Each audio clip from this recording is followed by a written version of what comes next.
네, 우리 수련회 이후에 또 디보션 하고 뭐 그렇게 하는 바람에 오랜만에 뭔가 나누는 것 같습니다.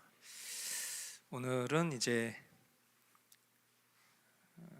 벨직 신앙고백서 16항 영원한 선택에 대해서 같이 보겠습니다. 먼저 우리 16항의 신앙 고백을 같이 한 목소리로 읽어보도록 하겠습니다. 우리는 첫사람의 범죄로 말미암아 아담의 모든 후손들이 멸망과 파멸에 떨어졌을 때 하나님께서는 자기를 자비로우시고 공의로우신 분으로 나타내셨음을 믿습니다. 하나님의 자비로우심이란 그분의 순수한 선하심과 영원하시고 변치 않으시는 경륜 가운데 우리 주 예수 그리스도 안에서 선택하신 자들을 그들의 행위를 고려하지 않으시고 멸망으로부터 구출하시고 구원하심에 있습니다. 하나님의 공의로우심은 그 밖에 다른 사람들을 스스로 빠져든 타락과 멸망 가운데 그대로 내버려 두심에 있습니다. 네. 자, 오늘 이제 우리가 지금 이 신앙 고백에 나온 몇 가지 표현, 또 단어, 그리고 특별히 우리 개혁신앙에 있어서 굉장히 중요한 선택과 유기에 대한 그런 내용들을 같이 살펴보려고 합니다. 방금 전에도 읽었지만은 이 벨기에 신앙 고백에서 이런 표현이 등장합니다. 영원하시고 변치 않으시는 경륜 가운데 우리 주 예수 그리스도 안에서 선택하셨다, 이렇게 말합니다.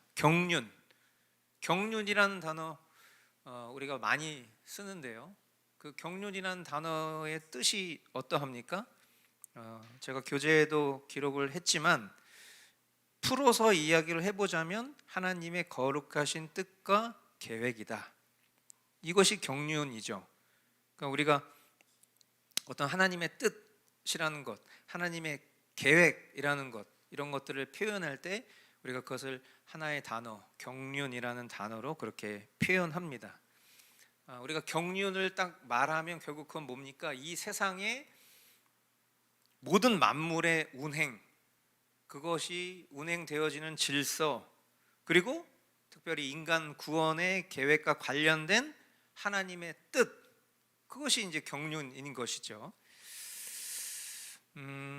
하나님의 계획은 인간의 시간, 어떤 이런 시간의 흐름 속에서 존재할 것, 또는 일어날 일에 대한 하나님의 영원한 결정, 그것이 바로 하나님의 계획입니다.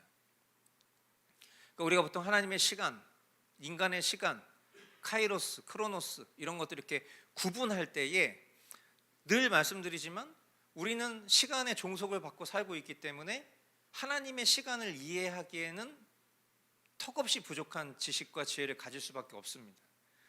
그러니까 우리가 하나님을 우리의 시간 속으로 끌고 와서 하나님을 이해하려고 하면 당연히 이해가 되지 않는 것들을 우리가 하나님의 시간 너머에서 이해하려고 해보면 그래도 제법 이해할 수 있는 것들이 많아집니다. 그러나 그것이 모든 것을 다 안다라고 말할 수 없는 것이죠. 경륜에 대해서 성경은 이것을 표현하고 있는 굉장히 많은 의미적 본문들을 가지고 있습니다. 창세전에 이루어진 하나님의 뜻이다. 방금 전에 우리가 찬양으로 불렀지만 뭐 저희 이 영상을 보시는 분들이 그렇게 많은 건 아니니까 청간호 목사님 만들었는데, 청간호 목사님 이렇게 좋은 찬양을 만들 때도 있었습니다. 뭐 저랑 같이 사역했을 때 제가 제 선생님 같은 분이고 저희 교회, 저희 결혼식 주례 분이시기도 하고 지금 이제 좀 이상한 길로 막 가고 계신 것들이 좀 안타깝지만 이런 좋은, 정말 성경적인 의미를 가지고 있는 아주 좋은 건강한 교리를 내재하고 있는 이런 찬양 너무 좋잖아요. 영원전에 나를 향한 하나님의 그 뜻, 지금 우리가 얘기하고 있는 그 경륜을 말하는 것이죠. 그리고 그 하나님의 경륜은 어떻습니까? 아주 은혜로운 것입니다. 예수 그리스도를 통해서 하나님께서 그 모든 일을 작정하셨다. 얼마나 은혜롭습니까? 선하시고 또 하나님이 기뻐하시는 대로 정하신 것이고, 그리고 그렇기 때문에 하나님이 결정하신 것이기 때문에 하나님은 후회하심이 없으니까 그 뜻은 불변하다, 그렇게 우리가 표현할 수 있겠죠. 뿐만 아니라 하나님의 뜻 밖에서는 참새 한 마리도 절대로 떨어지지 않을 뿐만 아니라 우리의 머리털 하나까지도 절대로 상하게 내버려 두시지 않는 분이시다. 이처럼 하나님의 경륜은 어떤 온 천하 우주 만물 그런 것에만 해당되는 것이 아니라 결국 저와 여러분들이 살아가는 실질적인 삶에도 매우 밀접하게 적용된다. 그래서 성경은 뭐라고 이야기합니까? 마음의 경영은 사람에게 있어도 말의 응답은 누구에게 있다? 여호와께로부터 나오느니라. 사람이 마음으로 자기의 길을 계획할지라도 그의 걸음을 인도하시는 분은 누구시다? 여호와시니라. 그렇게 증거하고 있는 것이죠. 결국 이 하나님 경륜의 궁극적인 목적은 무엇이냐? 하나님 경륜의 궁극적인 목적은 무엇일까요? 그것은 저와 여러분들의 살아가는 삶의 목적과 일치될 것입니다. 그것은 바로 삼위일체 하나님 자신의 무한하신 권능, 그 영광, 그것을 온전히 드러내시는 목표를 향해서 하나님의 경륜은 진행 중인 것입니다. 이제 이 경륜에 대한 우리가 조금 세부적인 내용들을 하나하나 이야기를 할 텐데, 그 중에 대표적인 것이 바로 예정이죠. 하나님의 경륜에 있어서 가장 대표적인 것, 예정. 그리고 그 예정은 무엇과 무엇으로 포함되어 있습니까? 선택과 유기라는 그런 교리적 개념으로 연결되어 있는데, 오늘 그런 내용들을 같이 살펴보려고 합니다. 선택 보겠습니다. 옆에 그 보시면은 두 번째 단락에 이렇게 써 있죠. 하나님의 자비로우심이란 그분의 순수한 선하심과 영원하시고 변치 않으시는 경륜 가운데 우리 주 예수 그리스도 안에서 선택하신 자들을 그들의 행위를 고려하지 않으시고 멸망으로부터 구출하시고 구원하심에 있습니다. 이렇게 고백을 하고 있어요. 자, 여기서 이제 하나님의 자비로우심이라는 건 뭡니까? 우리가 하나님이 인자와 자비가 풍성하시다 그렇게 이야기할 때 하나님이 자비롭다는 것, 저 사람은 참 너그러운 사람이야, 저 사람은 참 자비로운 사람이야, 이런 식으로 표현할 때 그 자비로움, 하나님의 자비로움은 뭐예요? 하나님의 자비로움은 무엇과 연관이 있습니까? 구원과 연관이 있는 거예요. 즉 뭐냐면 하나님의 자비로우심이라는 것은 죄 가운데 있는 자들을 죄 가운데 내버려 두지 않으시고 그들을 구원하시기 위해서 선택하셨다. 그러니까 단순히 그냥 막 이렇게 우리가 하나님 자비롭다 이렇게 할 때 내가 뭔가 죄를 지어도 하나님이 그것을 그냥 눈 감아 주시고 용인해 주시는 그런 식의 자비, 인간 관계에서 오는 어떤 그런 자비로운 감정으로 우리가 자비를 생각하면 절대 안 됩니다.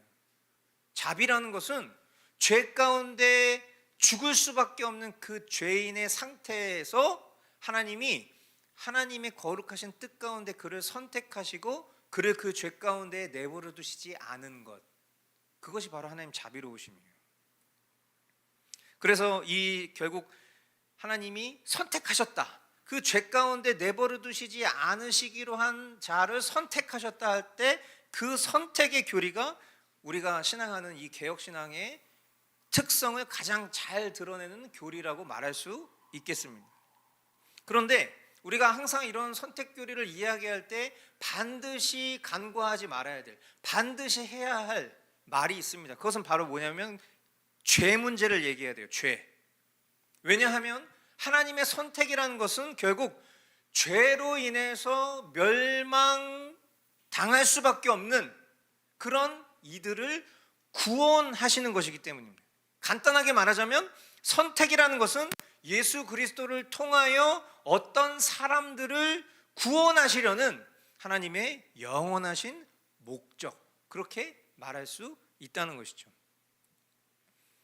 그런 면에서 선택이라는 것을 우리가 오늘 일부 공동체 예배 때 설교로도, 그리고 계속해서 우리가 귀에 못이 박히도록 수요 경건회를 통해서, 또 그리고 우리가 지금 보고 있는 머스트라이프 본문들을 통해서도 계속 우리가 이야기하고 있지만, 선택이라는 것은 인간의 의지, 인간의 행위, 이런 것과는 상관이 없이 하나님의 거룩하신 뜻 안에서 이루어진 일이다라는 것입니다. 그러므로 이것은 전적으로 하나님의 은혜다, 그렇게 말할 수 있는 거죠. 뭐가요? 선택이라는 거. 선택은 하나님 은혜예요. 그리고 이걸 조금 더 좀 저급하게 우리식으로 표현하자면, 선택은 하나님 맘이에요. 그건 하나님 맘이에요. 하나님 맘. 그러니까 자꾸 이거를 인간들이, 우리가 그렇잖아요. 왜 네 맘대로 해? 내 맘이야. 그럼 우리는 그렇게 말하는 사람에 대한 대적감을 갖게 돼 있어요. 그런데 우리가 그 대적감을 갖는 대상이 우리랑 별반 다르지 않기 때문에 대적감을 갖는 거잖아요. 만약에 내가 정말 리스펙트하고 내가 정말 좋아하는 분이에요. 근데 그 사람이 뭔가 자기 마음대로 뭔가를 막 해. 그럼 우리는 그걸 뭐라고 표현해요? 그걸 카리스마라고 표현해요. 야, 저분 진짜 멋있어. 와, 저 지휘력, 저 카리스마, 저 추진력. 우린 막 그렇게 막 되게 치켜 올리면서, 동등한 지위에 있는 사람이 자기 멋대로 하면, 네가 뭔데 네 맘대로 해? 내 맘이야. 뭘 네 맘이야? 막 이러면서 서로 막 싸우잖아요. 근데 하나님이 선택하셨다라고 할 때, 당연히 피조물 된 인간의 지위에서는 그 하나님의 선택을 우리는 내가 동의합니다, 제가 그걸 존중합니다, 이런 표현을 쓸 영역이 아니라, 우리는 그걸 수용할 수밖에 없는 존재라는 것을 스스로 인정할 수 있어야 되는데, 보통은 그런 인정이 되지 않으니까 어떻게 합니까? 거기서부터 다양한 신학들이 나오는 거예요. 자기가 자기식으로 이해하려 하거나, 아니면 그것을 한마디로 거부하고 싶기 때문에 거기서부터 비롯된 신학들이 등장하는 것이죠. 그리고 그 신학을 기반으로 한 신앙 생활이 펼쳐지는 것이죠. 그러니까 우리가 이런 혼재된 신앙 생활을 같은 기독교 신앙 안에서 하다 보니까, 하나님의 어떤 이런 주권적인 선택에 대한 것을 바라보는 동일한 기독교 신자 안에서도 관점이 너무 다른 거예요. 그러나 우리가 말 그대로 보수신학이 뭡니까? 여러분, 보수라는 개념과 수구라는 개념을 항상 헷갈리면 안 돼요. 보수는 좋은 거예요. 바른 가치를 지키는 겁니다. 수구는 뭡니까? 억지로, 외골수적으로 그냥 밀어붙이는 거예요. 우리는 바른 성경적인 진리를 보수하는 사람들이에요. 그럼 성경이 말하는 것을 그냥 그대로 따르면 되는데, 성경이 말하는 것이 아니라 성경을 해석한 것을 따르려고 하니까 항상 이렇게 문제가 생깁니다. 자, 에베소서 1장 4절 5절 말씀을 보시면, 하나님은 세상 창조 전에 그리스도 안에서 우리를 택하시고 사랑해 주셔서 하나님 앞에서 거룩하고 흠이 없는 사람이 되게 하셨습니다. 하나님은 하나님의 기뻐하시는 뜻을 따라 예수 그리스도를 통하여 우리를 하나님의 자녀로 삼으시기로 예정하신 것입니다. 아멘. 로마서 8장 29절로 30절, 하나님께서는 미리 아신 사람들을 택하셔서 자기 아들의 형상과 같은 모습이 되도록 미리 정하셨으니, 이것은 그 아들이 많은 형제 가운데서 맏아들이 되게 하시려는 것입니다. 그리하여 하나님께서는 이미 정하신 사람들을 부르시고, 또한 부르신 사람들을 의롭게 하시고, 의롭게 하신 사람들을 또한 영화롭게 하셨습니다.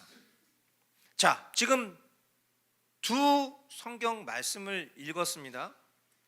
지금 이 성경에서 분명히 증거하고 있듯이, 하나님은 우리의 어떠함, 우리의 어떤 공로, 우리의 선택, 우리의 의지, 이런 것과 상관없이 뭐라고 얘기하고 있는 게 결론이에요? 하나님의 선하신 뜻에 따라서 우리를 선택하셨다. 여기에 다른 무언가를 덧붙일 이유가 없는 겁니다. 하나님 마음이에요. 하나님 마음. 우린 그것을 수용해야 됩니다. 그 수용할지 말지에 대한 여부지, 이걸 어떻게 달리 해석할지로 넘어가는 순간부터는 본질로부터 멀어질 수밖에 없는 거예요. 이것을 우리는 그대로 받아들여야 하고, 이것이 받아들여지지 않는 심정이라면 그 심정을 부드럽게 해달라고 기도해야 되는 것이지, 여기서 뭔가 내가 이해할 수 있는 영역으로 내 방식으로 해석하려고 드는 순간부터 우리는 인본주의 신학에 빠질 수밖에 없어요. 자, 선택, 우리가 보통 선택이라는 걸 얘기할 때는 별로 부담이 없는데, 대부분 이 장로교 신학에 있어서, 이 개혁 신학에 있어서 제일 많은 공격을 받는 지점이 어디냐면 유기입니다.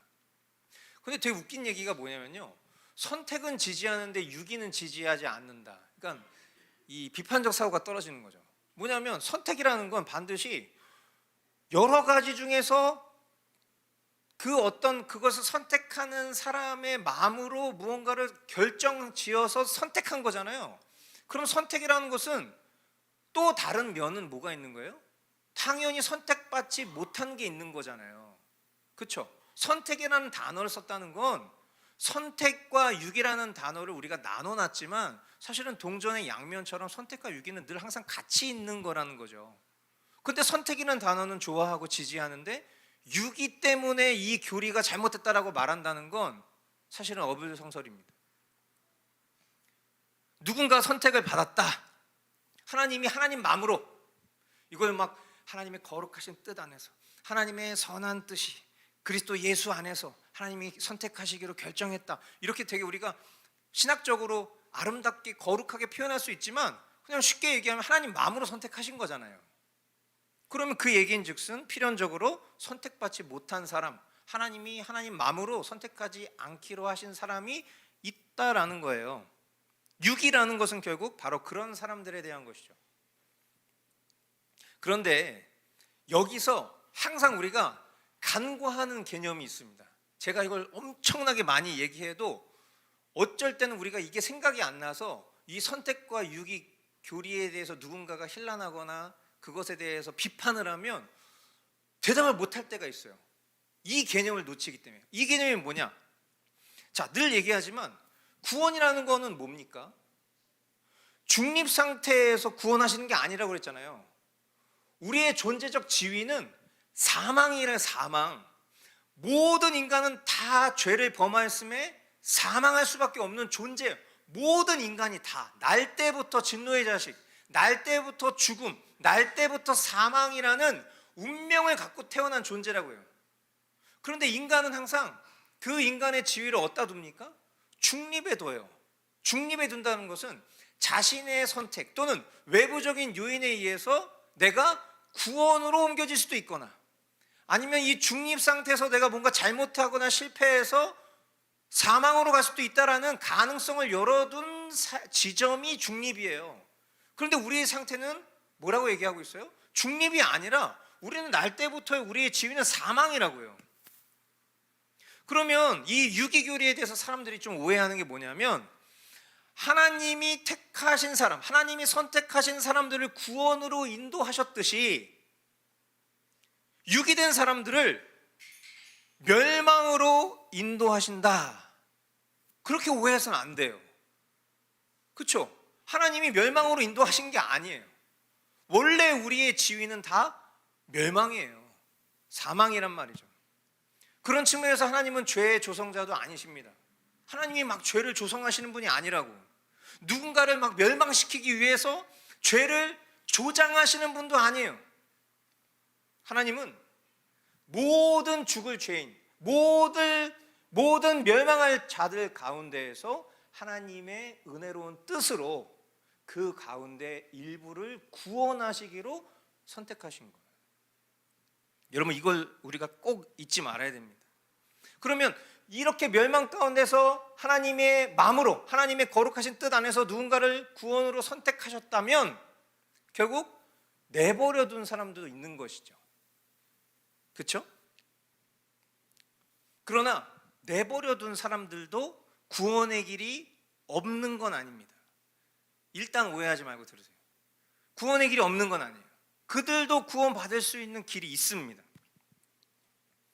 하나님은 멸망하기를 원하는 분이 아니기 때문에 멸망 상태에 놓여져 있는 사람들도 그 멸망의 자리에서 벗어나면 돼요.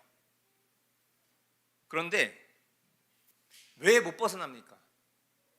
인간의 본성이 타락했어요. 스스로 자신이 타락했는지를 몰라요.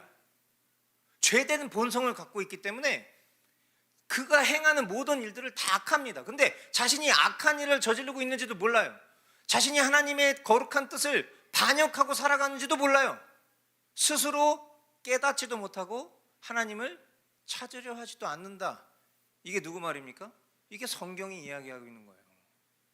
그러니까 실질적으로 구원받을 수 있는 길과 가능성이 열려있는 상태지만 안타깝게도 죄로 오염된, 전적으로 타락하고 부패한 상태이기 때문에 그런 능력이 없는 거예요.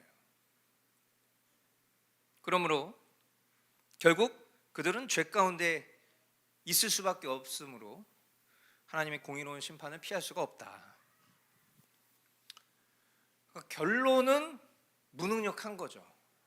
그러나 존재적으로는 가능할 수 있다. 그런데 결론은 무능력하다. 그러니까 하나님께서 그 존재에게 외부적인 요인을 발휘하시지 않으면 그 스스로는 멸망할 수밖에 없다.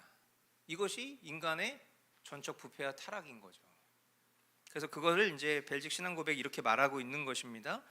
하나님의 공의로우심은, 마지막 단락이에요, 그 밖에 다른 사람들을 스스로 빠져든 타락과 멸망 가운데 그대로 내버려 두심에 있습니다. 그러니까 선택하지 않은 자들은 그대로 내버려 두심으로써 그들이 받아야 할 멸망에 남겨두시는 겁니다. 이게 바로 육이죠. 자, 로마서 9장 18절 같이 한 목소리로 읽어보도록 하겠습니다. 그러므로 시작.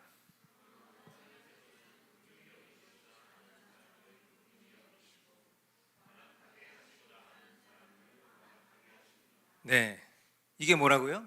이게 육이에요. 그러니까 이게 되게 표현이 그럴싸하고 멋있지만, 그러니까 이거 저급한 인간의 언어로 옮기면 하나님 마음이라는 거예요.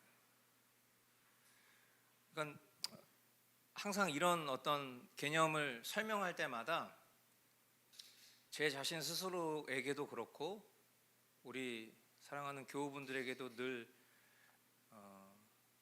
건네는 말이지만, 그래서 우리에게는 굴복이라는 단어가 되게 중요한 단어입니다. 내가 그 하나님 마음에 굴복할 마음을 갖는 게 진짜 복인 거예요.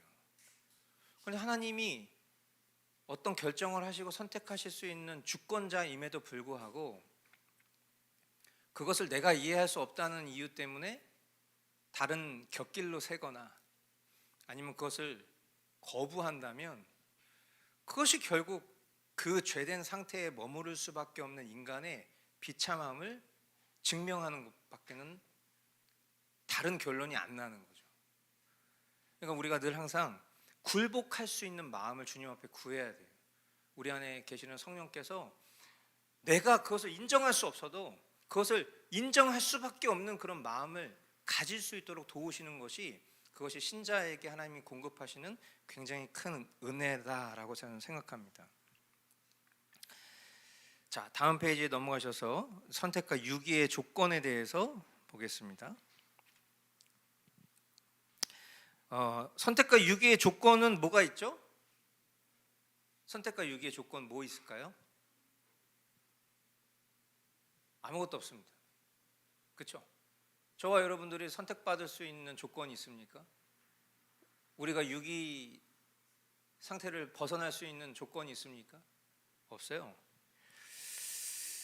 어떤 것도 없습니다. 하나님의 선택은 하나님의 은혜일 뿐이고 하나님의 자비하심으로부터 나온 것이다 배웠습니다. 하나님의 유기는 결국 하나님의 공의로운 결정입니다. 그래서 우리가 선택과 유기를 다른 말로 표현하면 선택은 은혜 이렇게 표현할 수 있겠고 유기는 공의 이렇게 표현할 수 있겠습니다. 둘 다 하나님의 성품과 연결되어 있는 것입니다. 죄된 상태에 머물러 있는 사람을 저는 왜 안 구원하셨어요? 이렇게 만약에 항변한다면 그것은 너의 죄책이다 라고 말하는 하나님의 공의의 발동일 뿐입니다. 그러나 구원받을 그 어떠함이 없음에도 불구하고 선택하셨을 때 하나님 감사합니다 해야 되는 게 맞는데, 가끔 인간들이 그런 착각을 해요. 하나님, 근데 저를 왜 구원하셨어요? 하나님, 저를 구원하셨는데 왜 저 사람은 왜 구원 안 해주세요? 우리가 어떤 기독교 어떤 이런 변증에 대해서 이야기를 나눌 때 가끔 하나님의 사랑을 의심하는 사람들의 질문 가운데 이런 질문들이 나오는 거예요. 자기 기독교 신자라는 거예요. 자기는 구원받았다는 거예요. 근데 내가 좀 이해가 안 가는 게 있는데, 그게 왜 어떤 게 이해가 안 가냐면, 아니 왜 하나님이 어떤 사람을 구원하지 않으셨는지.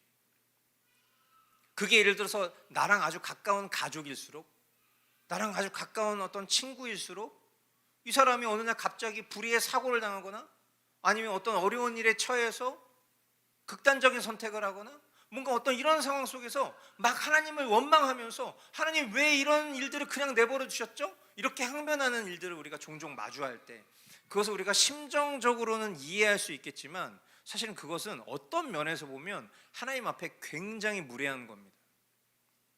그러니까 우리가 하나님을 하나님으로서 경외함이 없는 상태로 신앙생활을 하다 보니까 하나님을 굉장히 인격적인 하나님, 뭔가 되게 친근하고 따뜻한 친구 같은 하나님으로만 자꾸 생각하는 그런 정서적 문화 속에서 신앙생활을 하다 보니까 하나님이 어떤 분인지에 대한 기본적인 스탠스를 잊어버렸어요. 그러니까 우리가 하나님 마음이다 이렇게 얘기하면 벌써 딱 불편한 거예요. 그 하나님 주권적 선택이다 딱 불편한 거예요, 사람이. 그러니까 이제 여기서부터 뭐가 나오냐면 그 유명한 예지 예정과 예정 예지가 나오게 됩니다.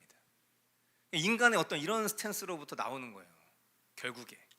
그리고 그것도 동시에 하나의 본문을 가지고 하나의 성경 구절을 가지고 이 예정과 예지의, 예지와 예정의 이 치열한 전쟁이 시작되는 거죠. 그 본문이 뭡니까? 바로 로마서 8장 29절로 30절 말씀입니다. 앞에 우리가 벌써 읽었어요, 이 말씀을. 근데 그때는 제가 이제 방점을 안 찍고 읽었는데, 지금은 제가 아르미니우스 주의자의 입장에서 한번 방점을 찍고 읽어보겠습니다. 하나님께서는 미리 아신 사람들을 택하셔서 자기 아들의 형상과 같은 모습이 되도록 미리 정하셨으니 이것은 그 아들이 많은 형제 가운데서 맏아들이 되게 하시려는 것입니다. 그리하여 하나님께서는 이미 정하신 사람들을 부르시고 또한 부르신 사람들을 의롭게 하시고 의롭게 하신 사람들을 또한 영화롭게 하셨습니다. 여러분, 이 본문이 결국 이 개혁주의, 개혁파 신앙과 아르미니우스 주의자들의 구원론을 아주 극단으로 벌려놓은 본문이에요. 이걸 다르게 해석하기 때문이죠. 자, 여기에 등장하는 하나님의 미리 아심, 미리 아신 사람들을 택하셔서, 그러니까 미리 안다라는 게 뭡니까? 예지죠. 미리 안다. 한자로 얘기하면 이게 예진 거잖아요. 그러니까 이걸로 이제 아르미니우스주의자들은 어떻게 바라보는 거죠? 그냥 이 워딩을 그런 관점으로 보면 그렇게 보여요. 뭐냐면 미리 아신 사람들을 택했다. 그러니까 어떤 사람이 하나님을 믿고 또 믿지 않을 것인지에 대한 여부를 하나님이 미리 아셨다. 그렇기 때문에 하나님이 그렇게 미리 아신 사람들을 택하셨다. 그러니까 하나님의 시간 속에서 봤을 때, 저 녀석이 2002년 6월 달에 저렇게 믿게 되는구나 라는 것을 하나님의 시간 속에서 먼 발치에서 미리 보시고 그를 선택하셨다 라고 보는 것이 예지 예정입니다. 이게 아르미니우스 주의자들의 구원론인 거죠. 이 녀석이 믿게 되는구나 저때. 오케이 육아나 오케이 딱 얘 구원 미리 이렇게 정하신다는 거예요, 이런 식으로. 근데 만약에 그게 맞다면, 그러면 선택의 조건은 뭐가 되는 거죠? 지금 우리가 선택과 유기의 조건 결론 딱 찍었잖아요. 우리에게 없다고. 근데 만약에 이 논리대로라면 선택의 조건 뭐가 되는 거예요?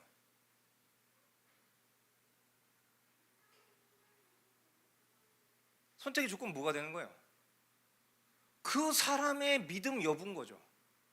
그 사람이 믿을지 말지에 대한 여부가 그를 선택하게 된 하나님의 조건이 되는 거잖아요. 맞습니까? 네, 이해되시죠? 하나님은 우리의 믿음을 보시고 우리를 선택하시는 거기 때문에, 그 사람들 얘기대로라면, 그러면 쉽게 얘기하면 하나님의 선택이라는 단어를 쓰면 안 돼요. 그건 뭡니까? 그 사람이 믿을지 말지에 대한 여부를 결정하고 하나님이 그것에 대해서 확인해 주시는 정도가 되는 거예요.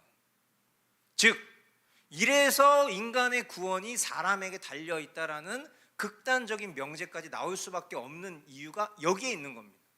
그러니까 내가 믿을지 말지의 여부를 내 스스로가 결정하고, 그것을 하나님이 하나님의 시간 속에서 먼 발치에서 보시고 확인, 네가 결정한 거 오케이 컨펌, 유가나 2002년 6월달 믿기로 했어, 오케이, 이러고 영원전의 결정. 하나님 그냥 확인만 하시는 게 돼버리는 거예요. 하나님의 선택이라고 말할 수가 없어지는 거예요. 결국 뭡니까? 이 본문에서 미리 아신 사람들을 택하셨다라는 것에 대한 잘못된 해석에 근거하는 것이죠. 여기서 말하는 하나님이 미리 아셨다라는 것은 그 사람이 믿을지 말지 여부에 대해서 하나님이 미리 아셨다는 말이 아니라, 하나님이 하나님 마음으로 택하셨기 때문에 그들을 미리 아셨다라는 거예요. 그들이 믿을지 말지를 아신 게 아니라 하나님이 선택한 사람이기 때문에 그를 안다라는 거예요. 네, 이해되시죠? 이게 너무 중요한 거예요. 근데 이 동일한 본문을 이 아르미니우스 주의자들과 이 개혁파 신앙인들과 계속 이 본문 갖고 얘기해요. 지금도. 야, 이 성경에 봐봐. 하나님께서 미리 아신 사람들을 택하셨어. 똑같은 본문을 가지고 다른 관점으로 서로 이 본문을 주장하고 있는 상황인 거죠. 이런 일들이 우리가 살아가는 삶에서도 많습니다. 사실은 이런 신학적인 것 아니어도 동일한 현상과 동일한 문제를 바라볼 때에 각자가 가진 프레임, 각자가 가지고 있는 배경 지식을 통해서 동일한 걸 바라보게 됐을 때에 전혀 다른 상황에 대한 해석이 나오는 경우들은 이런 신학적인 거 말고도 너무 많아요. 그러나 우리가 하나님의 선택이 무조건적이다라는 것을 그냥 우리가 믿고 싶어서, 그렇게 하고 싶어서, 그렇게 이해하고 싶어서 그걸 그렇게 받아들이는 게 아니라, 성경은 일관되게 하나님의 선택은 하나님의 주권적인 것이다라는 것을 여러 성경 말씀을 통해서 너무나 많이 얘기를 하고 있어요. 자, 신명기 7장 6절로 9절. 당신들은 주 당신들의 하나님의 거룩한 백성이요, 주 당신들의 하나님이 땅 위에 많은 백성 가운데서 뭐 하셔서? 선택하셔서 자기의 보배로 삼으신 백성이기 때문입니다. 주님께서 당신들을 사랑하시고 택하신 것은 당신들이 다른 민족들보다 수가 더 많아서가 아닙니다. 오히려 당신들은 모든 민족 가운데서 수가 가장 적은 민족입니다. 그런데도 주님께서는 당신들을 어떻게 하시기 때문에? 사랑하시기 때문에 당신들 조상에게 맹세하신 그 약속을 지키시려고 강한 손으로 당신들을 이집트 왕 바로의 손에서 건져내시고 그 종살이하던 집에서 이끌어내어 주신 것입니다. 그러므로 당신들은 주 당신들의 하나님이 참 하나님이시며 신실하신 하나님이심을 알아야 합니다. 주님을 사랑하고 주님의 계명을 지키는 사람에게는 천대에 이르기까지 그의 언약을 지키시며 또 한결같은 사랑을 베푸시는 신실하신 하나님이심을 알아야 합니다. 이스라엘 백성들을 택하신 이유가 뭐라고요? 그들 안에 어떠한 이유가 없어요. 하나님 그냥 그들을 사랑하셔서 그들을 선택하신 것뿐이에요. 즉 하나님 마음이에요. 로마서 9장 11절. 그들이 태어나기도 전에 무슨 선이나 악을 행하기도 전에 택하심이라는 원리를 따라 세우신 하나님의 계획이 살아있게 하시려고. 아니, 이 정도면 거의 판결문 아닙니까? 이 정도면 거의 결론이에요. 택하심이라는 단어를 아예 써버렸어. 그들이 무슨 선이나 악을 행하기도 전에, 나기도 전에 뭐 하셨다고? 하나님이 택하셨다고. 디모데후서 1장 9절, 하나님께서 우리를 구원해 주시고 거룩한 부르심으로 불러주셨습니다. 그것은 우리의 행실을 따라 하신 것이 아니요, 하나님의 계획과 은혜를 따라 하신 것입니다. 이 은혜는 영원 전에 그리스도 예수 안에서 우리에게 주신 것입니다. 아멘. 뭐 부분적으로만 읽었지만 사실 성경 전반에 이런 성경 구조들은 너무 많습니다. 결국 이거 뭐예요? 뭐 얘기하고 있는 거예요? 하나님의 선택에는 조건이 없다라는 것을 분명히 가르치고 있는 것입니다. 선택의 근거가 뭡니까? 하나님의 선하시고 기뻐하시는 뜻, 하나님 마음이라는 거예요. 그리고 그 선택이 무조건적이어야만 하는 이유는 뭐 때문입니까? 그게 하나님의 은혜이기 때문이에요. 만약에 은혜가 아니라 은혜의 반대, 율법으로, 우리의 공로로 만약에 그것이 근거가 된다면 그 구원이라는 것은 은혜가 아니라 우리의 권리가 되겠죠. 우리의 권리. 은혜로 거저 주신 것이 아니게 되면, 권리라는 게 뭐예요? 내가 뭐 정당한 대가를 지불하고 그것에 만큼의 권리를 추구하는 게 돼버린 거예요. 뭐가? 구원이라는 게.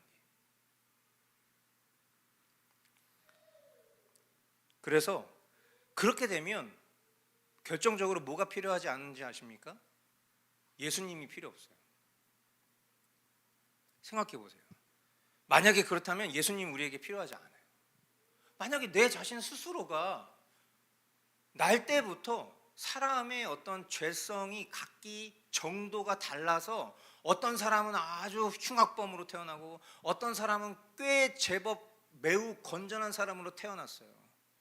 그럼 이 사람을 아르미니우스들의 주장대로라면 꽤 매우 건전하게 태어난 사람은 적당히 고쳐서 개선시키면 충분히 참선에 도달할 수 있을 만큼의 능력이 있으면 이 사람을 위해서 예수님이 죽으실 이유가 뭐가 있습니까? 흉악범을 위해서는 예수님이 죽을 수 있죠. 그러면 예수님의 희생이라는 것은 조건적이 되는 거예요. 누군가에게는 필요하고 누군가에게는 필요하지 않은 거. 그럼 예수님이 죽으실 이유가 뭐 있어요? 하나님이 인간의 몸을 입고 이 땅에 오셔서 죽으실 만큼의 가치가 동등하지 않다면, 차별이 있다면, 누군가에게는 매우 필요하고 누군가에게는 거의 필요하지 않다면 예수님이 죽으실 이유가 뭐가 있냐는 거예요. 그리고 굳이 우리가 기독교, 예수님을 믿는 교라는 단어를 붙일 이유도 없겠죠. 그렇게 되면 기독교가 아니라 그냥 반 기독교, 반반 기독교, 무슨 양념 반 후라이드 반도 아니고, 그렇잖아요. 예수님의 가치가 누군가에겐 중요하지만 누군가에겐 중요하지 않는 이런 말도 안 되는 상황이 오는 거예요. 그래서 우리가 뭘 믿는 겁니까? 선택의 교리에 있어서 무조건적이다, 불가항력적이다. 그러니까 우리가 거스를 수 없는 영역이라는 거예요. 이거는 불변적이라는 것은 동시에 또 뭘 얘기하는 거예요? 선택하신 분의 구원이 바뀌거나 변하지 않는다는 거예요. 인간은 정한 뜻을 변개할 수 있어도 하나님이 정하신 것은, 하나님은 완전하시기 때문에 미안하다, 내가 실수했어, 까먹었어, 누락, 다시 수정. 하나님 절대 그러실 수 없기 때문에 하나님의 선택이라는 것은 바뀌지 않는 거예요. 그렇기 때문에 택함 받은 자들은 하나님의 택함에서 변경되거나 탈락하지 않습니다.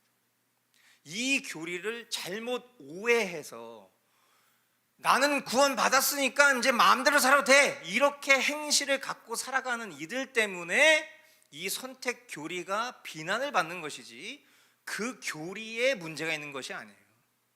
이것도 마찬가지죠. 우리가 살아가는 시스템에 있어서 여러 가지 많은 법률이라든지 여러 가지 많은 제도가 문제라기보다는 사실은 그 제도와 그 법률을 그릇되게 악용하는 사람들의 이해에서 대부분 문제가 있는 거죠. 그건 기독교가 문제입니까? 우리 기독교 안에 굉장히 다양한 사람들이 있잖아요. 지금 우리가 이 살아가고 있는 사회 속에서도 비난받는 기독교인이 있고 칭찬받는 기독교인이 있어요. 근데 그게 기독교의 문제입니까? 아니에요. 그건 그 개인의 문제죠.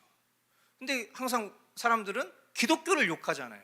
그럼 그거는 기독교를 모르기 때문에 욕하는 거고, 참으로 기독교를 아는 사람이라면 그 기독교라는 신앙 체계가 문제가 아니라 그 신앙적인 체계를 바르게 살아가지 못하는 일부 사람들에 의한 문제일 뿐이지 기독교 신앙의 근본적인 문제라고 바라봐서는 안 된다. 자, 선택에 대한 확신을 보겠습니다. 자, 선택에 대한 확신, 이걸 이제 우리가 다른 말로 얘기하면 소위 그런 말이죠. 구원 확신이 있냐? 넌 구원받은 확신이 있냐? 그렇게 질문을 하는 거예요. 여러분들 많이 들어보셨고 또 여러분들도 질문하실 텐데 스스로에게도 매일매일 하시잖아요. 여러분은 선택의 확신이 있으십니까? 구원받은 확신이 있으세요? 그러니까 저는 이제 과거에는 이런 얘기를 하면, 제가 예를 들어서 뭐 어디 가서 이렇게 설교를 할 때 여러분들 구원의 확신이 있으십니까? 나는 아직 다 질문도 안 했는데 구원의 확신이 있으시면 아멘! 막 이렇게 하시는 분들이 있어요. 그렇죠? 근데 우리 교우들은 제가 구원의 확신이 있으십니까? 라고 질문하면 다 고개를 숙여요. 저도 이 질문을 하면서 마음에 좀 그래요. 왜냐하면 우리가 알다시피 자기 확신으로 구원받는 게 아니잖아요. 아니, 나에게 그 어떤 객관적이고 명백한 증거가 없고 또 성경이 요구하는 그런 확신의 열매가 내 삶에 선명하지 않은데 입술로 아무리 구원의 확신이 있습니까? 아멘 한들 그 아멘이 그 사람에게 구원을 보증해 주는 건 아니니까. 당연히 이 구원의 확신이 있습니까? 라는 질문은 우리를 매우 숙연하게 하는 게 맞습니다. 이 선택에 대한 확신은 어디에 있냐? 결국 우리의 믿음에 있는 거죠. 우리는 우리 본연의 지위, 우리 본연의 지위가 뭐죠? 죽을 수밖에 없는 죄인. 그 본연의 지위에서 내가 죽을 수밖에 없었는데 나를 대신해서 예수님이 십자가에서 죽으셨다라는 것을 믿습니다. 그런 예수님을 영접함으로 말미암아 우리가 그 예수님이 우리의 구원의 주님, 구주시라는 것을 믿게 됩니다. 그렇게 우리가 그 예수님을 믿고 영접할 때 하나님은 구원의 날인으로 우리에게 무엇을 주셨습니까? 성령 하나님을 보내주셨어요. 그래서 성령 하나님은 우리의 심령 가운데, 우리를 지성소 삼으셔서 우리의 심령 가운데 구원의 보증이 되셔서 우리의 심령 가운데 내주하십니다. 그러면 참되게 구원받은 사람, 하나님의 선택을 받은 사람은 반드시 살아가는 삶을 통해서 성령의 열매를 맺게 될 겁니다. 그렇죠? 그러므로 만약에 우리가 내가 하나님께로부터 선택받은 사람인지 구원받은 사람인지를 확신하고자 한다면 몇 가지를 검증해 봐야 돼요. 첫째, 나에게 믿음이 있는가? 여러분, 믿음이 있는지를 돌아보세요. 스스로에게. 오늘 우리가 믿음에 대해서도 이야기했지만 무엇을 믿는 믿음? 예수 그리스도를 믿는 믿음이죠. 예수님이 나를 위해서 십자가에서 흘리신 그 보혈의 의미를 믿는가? 그거 정말 내가 믿는가? 스스로에게 질문해 보는 거죠. 두 번째, 예수님을 나의 삶의 주님으로 또한 구주로 따르고 있는가? 예수님이 나의 삶의 주인이신가? 즉 말씀이 나의 삶을 이끌고 있는가? 동시에 예수님이 정말 나를 구원하신 Savior, 정말 구원주가 맞는가? 세 번째, 그분의 말씀대로 살고자 하는 거룩한 욕망이 있는가? 우리 삶에 여러 가지 많은 충돌이 있을 때마다 말씀이 생각나고 이 말씀이 내가 살고자 하는, 가고자 하는 방향을 저지하고 하나님의 거룩한 뜻을 따라 살게 하고자 하는 그 의지를 내가 정말 발휘하면서 살아가고 있는가? 끝으로 내 삶에 성령의 열매가 맺히고 있는가? 여러분, 성령의 열매가 맺히고 있으십니까? 사실은 내 자신이 성령의 열매를 맺고 있는지를 확인하는 일보다 내 주변에 있는 사람을 통해서 내 삶에 성령의 열매가 맺히는지를 확인할 수 있는 가능성이 훨씬 높습니다. 제가 항상 보디빌딩 죄송해요, 또 그 얘기해서 뭐 어쩔 수 없어요. 제가 뭐 운동하는 사람이니까. 저는 저를 볼 때, 제가 자주 저를 향해서 쓰는 표현이 있지만 전 저를 볼 때마다 늘 소녀 같다고 생각합니다. 정말 그래요. 이거는 괜히 하는 말이 아니라 진짜 저는 저를 볼 때 소녀 같아요. 그죠, 이사경제? 항상 자기 자신을 보면 가시팔 같고 막 그렇잖아요. 그쵸? 막 아무것도 없는 것 같고 늘 그런 마음이 든단 말이에요. 정말로 그래요. 그런데 이제 주변에서 그런 말을 할 때가 있어요. 목사님, 몸이 더 커지신 것 같아요. 그러면 어떤 마음이 들죠? 아무 말 안 해도 입꼬리가 올라가, 이렇게. 나도 모르게 막 흐뭇해. 근데 이제 그런 밈도 있잖아요. 어떤 밈? 저렇게 딱 슬림하고 탄탄하게 보이는 몸이 딱 좋아. 슬림하다고? 막 이러면서 막 좌절 막 이런 거 있잖아요. 딱 그냥 보기 좋은 몸이라고? 보기 좋다고? 막 거기서 오는 좌절감이 있거든요. 열심히 훈련을 해도 성장하는 것이 내 눈에는 잘 안 보이지만 다른 사람이 봤을 때 성장한 것이 보이는 게 사실 진짜의 가능성이 높아요. 같은 이치, 같은 이치라고 하니까 하나님한테 좀 죄송한 마음인데, 같은 이치로 저는 확신합니다. 정말 참신자일수록 자신의 신앙이 성숙함을 스스로 보증하는 사람은 없어요. 그러니까 경건한 신자일수록 자신의 비참함을 훨씬 더 크게 보기 때문에 나는 왜 늘 이럴까? 나 정말 구원받은 사람이 맞나? 나 정말 중생한 신자 맞나? 항상 그런 겸손한 태도를 일관되게 유지할 가능성이 높아요. 그런데 오히려 주변에 있는 사람들이 저분 진짜 예수님 같다. 저분 정말 이전이랑 생각해보면 예전에 그 모습이 기억이 안 날 정도로 정말 성숙했다. 그렇게 보이는 거예요, 성령의 열매. 그러니까 되게 어떻게 보면 매우 객관적이고 실질적인 거라고 보여요. 성숙이라는 건, 성화라는 건 그렇습니다. 그래서 우리가 이런 선택의 확신을 이야기할 때에 항상 스스로를 굉장히 겸비할 수 있어야 된다고 봅니다. 내가 정말 하나님 말씀대로 살고 있나? 근데 말씀대로 살려면 말씀이 공급이 있어야죠. 믿음은 들음에서 나는 건데 내가 듣지 않는데 어찌 믿음이 자랄 수 있겠습니까? 내가 말씀 가운데 거하고 있지 않는데 어떻게 신앙의 성숙이 있을 수 있으며 더 나아가서 결과적으로 그 사람을 참신자라고 말할 수 있겠습니까? 즉 구원받은 사람이라고 말할 수 있겠습니까? 되게 무서운 얘기가 돼요. 그러니까 이런 어떤 좀 극단적인 결론으로 도달하는 것을 조심스럽게 생각하지만 저는 그런 부분에 있어서 매우 좀 냉철하게 생각하는 편이에요. 그러니까 제가 구원의 심판자가 아니기 때문에 저는 저나 또는 저에게 맡겨주신 교우들을 내 구원 문제를 함부로 평가할 수 있는 지위는 당연히 없습니다만, 그러나 조심스럽게 그런 부분들을 바라보면서 이 사람이 중생한 신자인지 이 사람이 그렇지 않은 사람인지의 여부의 가능성을 어느 정도 짐작하면서 하나님 앞에 간구하게 되는 거죠. 하나님, 제가 참된 중생한 신자가 될 수 있도록 오늘도 제게 말씀을 들려주십시오. 하나님, 오늘도 제가 그동안에 한 번도 믿은 적이 없었던 거짓 교인으로 살았다면 하나님, 오늘 내가 정말 하나님의 말씀을 듣고 참된 성도로 살 수 있도록 도와주십시오. 그렇게 기도할 수밖에 없게 되는 거예요. 그리고 그렇게 성도들을 위해서 기도할 수밖에 없게 되는 거겠죠. 서로가 서로를 위해서도 마찬가지라고 생각하고요. 그리고 그것은 철저히 서로가 서로를 향한 것을 뛰어넘어서 그 이전에 나 자신을 명백하게 겸손하게 성령님 안에서 조명해 보아야 할 것입니다. 끝으로 선택 교리가 주는 위로. 이 선택 교리는 분명 굉장히 복된 교리가 맞습니다.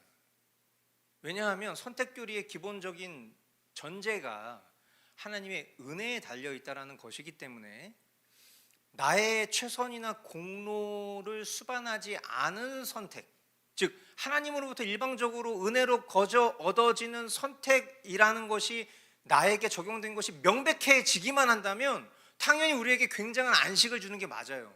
진짜 큰 위로가 되는 게 맞습니다. 이 구원이라는 거 계속해서 거듭 강조하지만 우리의 행위와 노력에 달려 있다면 우리는 불안할 수밖에 없을 거예요. 그러니까 제가 자꾸 이런 얘기하면 너무 죄송하지만 이제 감리교회 가서 집회를 하면 너무 극단적으로 극명하게 확인이 돼요. 왜냐하면 막 말씀을 들을 때 말씀 되게 잘 들어요. 뭐 다른 게 하나도 없어. 다 똑같아. 다 잘해요. 근데 이제 말씀을 딱 듣고 나는 사람들의 반응과 태도에서 확 갈립니다.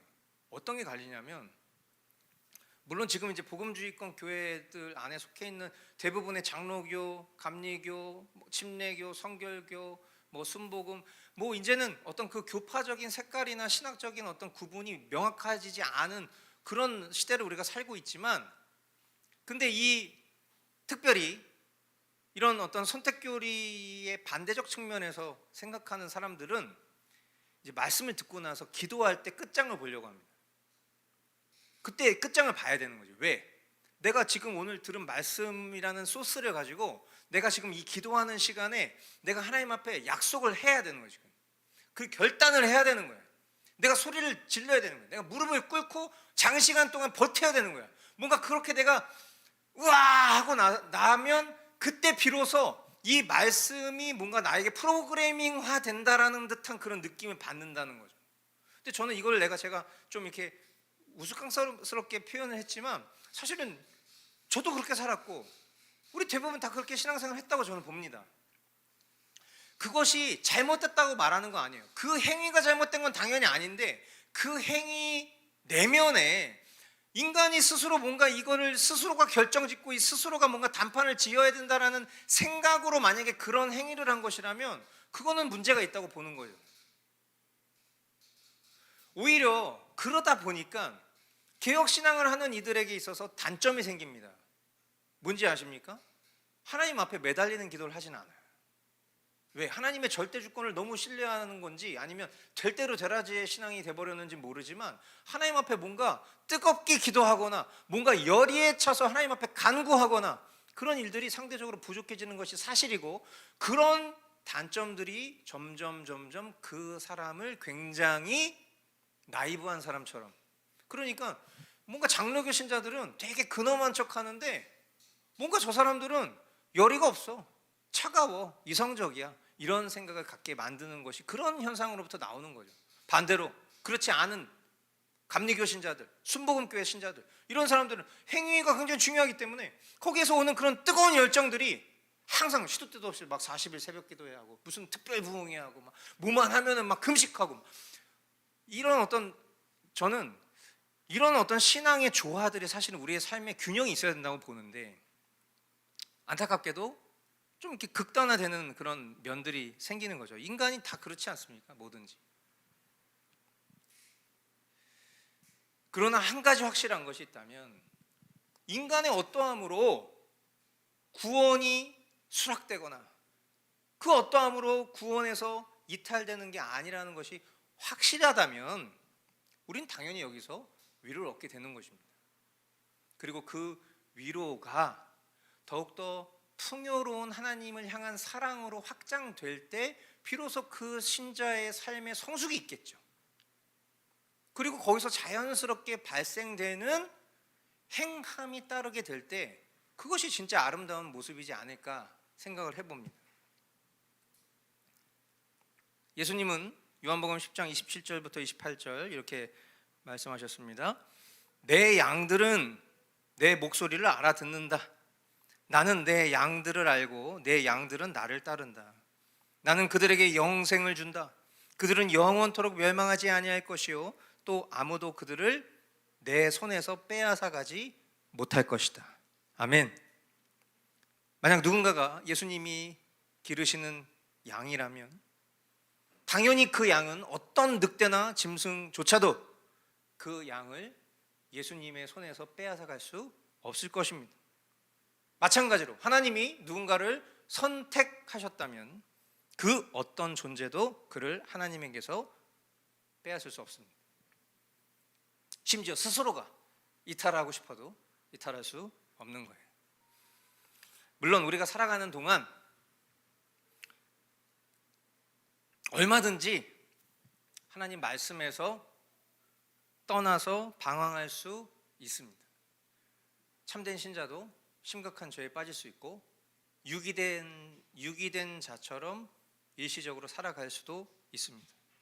그러나 분명한 것은 하나님께서 나를 선택하셨다면 하나님께서는 우리를 지키시고 끝까지 보존하실 것을 믿는 것이죠. 이것이 우리가 우리의 삶을 방만하고 나태하게 살 수 있다, 절대 그런 것이 되어서는 안 될 것입니다.